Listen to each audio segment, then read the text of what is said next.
what does Europe misunderstand about India? There are gaps. I mean, I'm not being diplomatic about it. Europe has had the good fortune of having a certain strategic comfort. Now Europe is compelled by global developments. Some of our debates is, a region which is very secure finds it very hard to understand another which is going through very difficult challenges. I'd like to ask you, what does Europe misunderstand about India? Sorry, what does Europe misunderstand about India?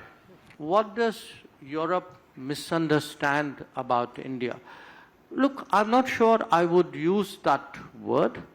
There are gaps. I mean, I'm not being diplomatic about it. I mean, often we tend to see a degree of judgmentalism based on Europe's own situation. So to the extent Europe, Europe has had the good fortune of having a certain strategic comfort for multiple decades. For a continent which saw so much violence and bloodshed, then you've had really 70, 80 years. Yes, there have been some issues. Yugoslavia was one. What's happening right now in Ukraine is another. But by and large, Europe has enjoyed a period of peace, prosperity, stability, security, and complacency, which came out of it.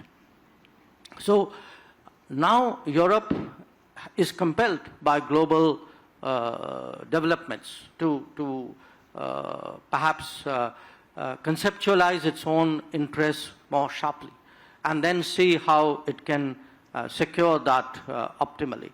So some of our debates is, a region which is very secure finds it very hard to understand another which is going through very difficult challenges.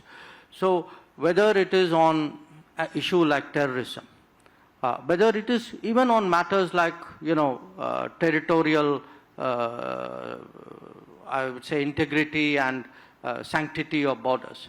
We have not always had the kind of understanding and support that we expected out of Europe.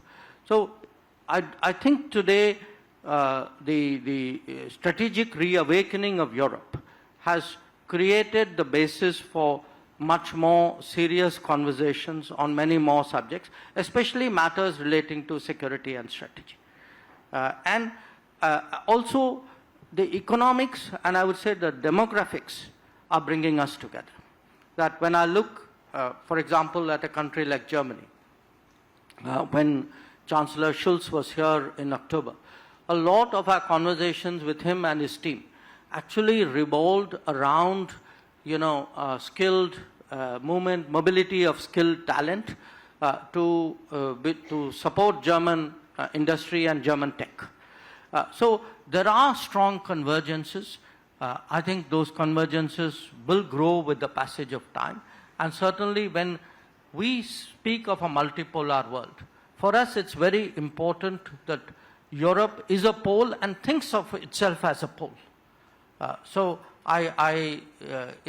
for that reason, I'm actually somewhat optimistic of the turn of events.